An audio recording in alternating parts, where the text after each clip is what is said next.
हम food industry की बात करें, हम फार्मा इंडस्ट्री की बात करें, फ्लूइडाइज्ड बेड ड्रायर एक ऐसा इक्विपमेंट है जो कि एक्सटेंसिवली यूज़ किया जाता है। और आपने बहुत बार यूनिट ऑपरेशंस में, मैकेनिकल ऑपरेशंस में इसके बारे में सुना होगा। एंड आप जानते भी होंगे कि फ्लूइडाइज्ड बेड क्या है। हमारा मेन कंसर्न क्या रहेगा इस वीडियो में? फ्लूइडाइज्ड बेड ड्रायर की वर्किंग। तो मेन प्रिंसिपल क्या है, हमारी वर्किंग क्या है, is what we will study.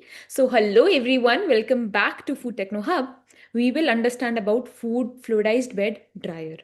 अब देखो, आपको इतनी समझ होगी कि ये क्या है, कैसे काम करता है। दिक्कत कहाँ आती है कि एग्जाम में कैसे कंटेंट लिखना है और क्या डिटेल्स मेंशन की जा सकती हैं।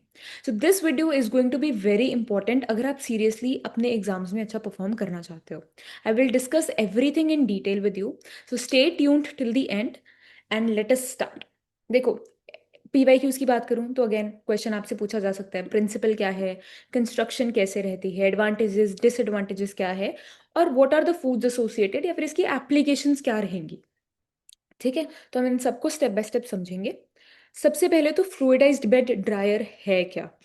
अगर आपसे वन मार्कर में यही पूछ लिया जाए कि फ्लूइडाइज्ड बेड ड्रायर है क्या, व्हाट विल यू राइट? देखो, अ फ्लूइडाइज्ड बेड ड्रायर एक ड्राइंग इक्विपमेंट है जिसमें हम हॉट एयर पास करते हैं अपवर्ड्स। रिमेंबर, फ्लूइडाइज्ड बेड में जो हॉट एयर का मोशन रहता है वो ऊपर से नीचे रहता है।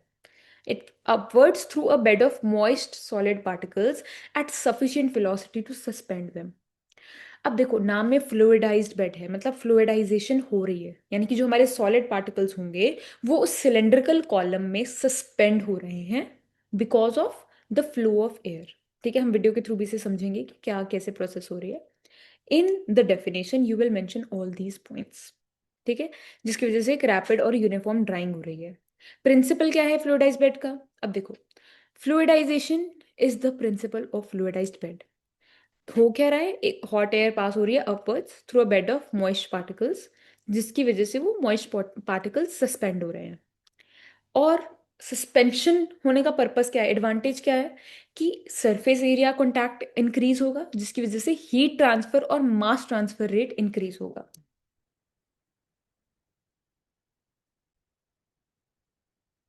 ठीक है, अब ये कैसे? हॉट एयर ट्रांसफर हो रही है पार्टिकल्स पे, अगेन हीट ट्रांसफर होगा क्योंकि टेम्परेचर डिफरेंस है, मॉइस्चर एवापोरेट हो जाता है, एंड जो हमारी ह्यूमिड एयर होगी वो एग्जॉस्ट हो जाएगी। ठीक है, अगेन कॉन्टिन्यूअस मूवमेंट रहती है पार्टिकल्स की जिसकी वजह से हमारा ड्राइंग रेट इंक्रीज हो जाता है, हमारी प्रोसेस जल्दी हो जाती है। ठीक है, सो दिस इज द कंस्ट्रक्शन। अब देखो, कंस्ट्रक्शन वेरी ऑनेस्टली स्पीकिंग आपको अलग बुक्स में अलग रेफरेंस मिलेगी। Whatever you find easy to understand आप वो बना सकते हो। पर फूड टेक्नोलॉजी की परस्पेक्टिव से, फार्मा टेक्नोलॉजी के परस्पेक्टिव से, this is the simplest and accurate drawing that you can use. पहले तो वीडियो को पॉज करके खुद समझने की ट्राई करो कि हो क्या रहा है। We have a fluidized bed. एक परफोरेटेड प्लेट रहेगी, यहाँ पर हॉट एयर यहाँ से आ रही है, मॉइस्ट ग्रैन्यूल्स यानी कि जो हमारा मॉइस्ट फूड है, मॉइस्ट फीड है, वो यहाँ से आएगी और ड्राई पाउडर यहाँ से निकल जाएगा, ड्राई ग्रैन्यूल्स यहाँ से निकल जाएंगे, and this is the moist air outlet. Right? तो हर एक इक्विपमेंट का, हर एक लेबल का एक स्पेसिफिक पर्पस है यहाँ पर। ठीक है, one thing you have to remember इसकी, हॉट एयर नीचे से जाएगी। ये है हमारी परफोरेटेड प्लेट। परफोरेटेड मतलब इस पे कुछ पोर्स है जिसकी वजह से हमारी जो एयर है वो उसके साथ कांटेक्ट कर सकती है।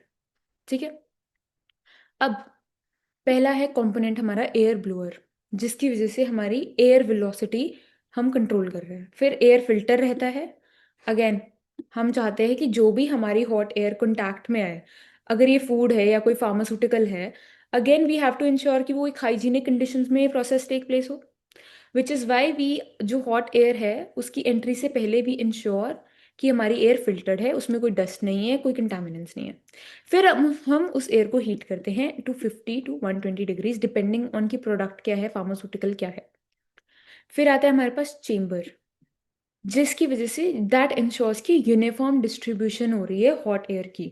ऐसा नहीं है कि हॉट एयर सिर्फ इस एरिया तक है या फिर एक एरिया तक लिमिटेड है। इट इंश्योर्स, क्योंकि जितनी हमारा हीट ट्रांसफर यूनिफॉर्म होगा उतना ही हमारे प्रोडक्ट में यूनिफॉर्मिटी होगी। यूनिफॉर्मिटी मतलब सेम सा प्रोडक्ट आएगा, उसकी प्रॉपर्टीज में वेरिएशन नहीं आएगी। ठीक है। फिर आती है perforated distributor plate, very very important. याद रखना, प्लेट जो है वो परफोरेटेड रहती है। पर्पस क्या है? अब हमारे पास जो मॉइस्ट मटेरियल था, हमने वो उस प्लेट के ऊपर रखा। इन ऑर्डर की एयर और हमारे मटेरियल में कॉन्टैक्ट है, वी इंश्योर कि उस प्लेट में कुछ पोर्स हैं जिसकी वजह से तो हॉट एयर ट्रांसफर कर सकती है। ठीक है। It contain small holes for even air flow, और जिसकी वजह से प्रॉपर फ्लूइडाइजेशन होती है।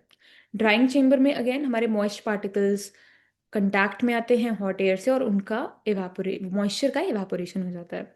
एग्जॉस्ट सिस्टम इसी चेंबर से मॉइस्ट एयर रिमूव कर देता है ताकि ड्राइंग कंटिन्यूसली चलती रहे। And then again cyclone separator, जैसा कि हमने स्प्रे ड्राइंग में समझा था, ये एग्जॉस्ट एयर को सेपरेट कर देता है और फाइन पार्टिकल्स अलग कर लेता है।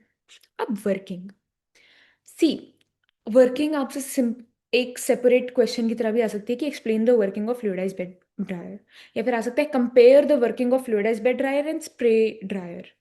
तो वर्किंग में आप फ्लो चार्ट भी बना सकते हो, इफ़ यू वांट आप इसको पैराग्राफ फॉर्म में भी लिख सकते हो, adding details from the construction and advantages. ठीक है। सबसे पहले तो मॉइस्ट पार्टिकल्स को हम अपने परफोरेटेड डिस्ट्रीब्यूटर पर रखेंगे। फिर हम हॉट एयर सप्लाई ऑन करेंगे अपवर्ड्स द प्लेट। ठीक है। एटमॉस्फेरिक एयर फिल्टर होती है और फिर हीट होती है। अब hot air is blown upwards towards the distributor plate. जैसे हमारी वेलोसिटी एक सर्टेन पॉइंट पे इंक्रीज हो जाएगी, पार्टिकल्स सस्पेंड हो जाएंगे, एक स्टेट ऑफ फ्लूइडाइजेशन अटेन हो जाएगी, जिसमें the bed behaves like a boiling liquid. I will also add an animation here. ठीक है। अब drying, hot air transfers heat to the particles, क्योंकि टेम्परेचर डिफरेंस है जिसकी वजह से मॉइस्चर इवापोरेशन हो जाती है, और जो वाटर वेपर बने, मॉइस्चर वाटर वेपर में कन्वर्ट होगा, उस वाटर वेपर को एक एग्जॉस्ट के थ्रू रिमूव किया जाता है कॉन्टिन्यूअसली। फिर लास्ट में हम अपना ड्राइड प्रोडक्ट कलेक्ट कर लेते हैं। If we talk about the advantages and disadvantages, see अगर कंपैरिजन का कोई भी पॉइंट आता है, एडवांटेजेस डिसएडवांटेजेस जरूरी हैं। अगर आप इंडस्ट्रियल पॉइंट ऑफ व्यू से बात करो तो आपको पता होना चाहिए कि किस इंडस्ट्री में बेस्ड ऑन क्या प्रोडक्ट है, क्या बजट है, क्या मेन पर्पस है, आप अपना ड्रायर यूज करते हो, सिलेक्ट करते हो। फ्लूइडाइज्ड बेड ड्राइंग के एडवांटेजेस क्या रहेंगे? Rapid excellent heat and mass transfer, बहुत जल्दी प्रोसेस होता है and it is quite efficient. Good temperature control रहता है हमारे पास, high thermal efficiency, automated product process है, यूनिफॉर्म ड्राइंग रहती है और ड्राइंग कैपेसिटी भी ज़्यादा है विद इन लेस टाइम। अब डिसएडवांटेजेस क्या होंगी? It is not for sticky या गमी मटेरियल्स। और अगेन सी, कहीं भी पाउडर बन रहा है, कहीं भी पाउडर है किसी इक्विपमेंट में, एक एग्जॉस्ट एयर का, आप कह सकते हो एक कंबस्टेबल पाउडर का रिस्क रहता है, जो कि इसमें भी है। अगेन हाई पावर कंजम्पशन रहती है, particle breakage can occur, very less वैसे तो, बट रिस्क रहता है। And it is not for very large या फिर इरेगुलर पार्टिकल्स। क्यों? क्योंकि हमें फ्लूइडाइजेशन करनी है, और हम चाहते हैं कि हमारी फ्लूइडाइजेशन, हमारा हीट ट्रांसफर यूनिफॉर्म हो। And again it has higher equipment cost in compare to dryers. अब फूड्स कौन से ड्राई हो रहे हैं इसमें? We have cereals, grains, we have pulses and legumes. और एप्लीकेशंस की अगर मैं बात करूँ तो again grain drying, drying of cereals, pulses, tea, coffee, spices. So this is all about the video.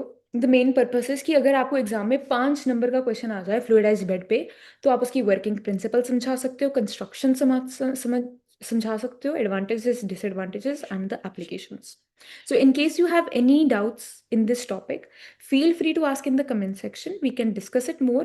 And I hope this video was helpful to you. Thank you so much for watching. If you liked it, hit the like button and subscribe to the channel. And let me know your views in the comment section. Thank you so much, everyone. Thank you for watching. Have a good day.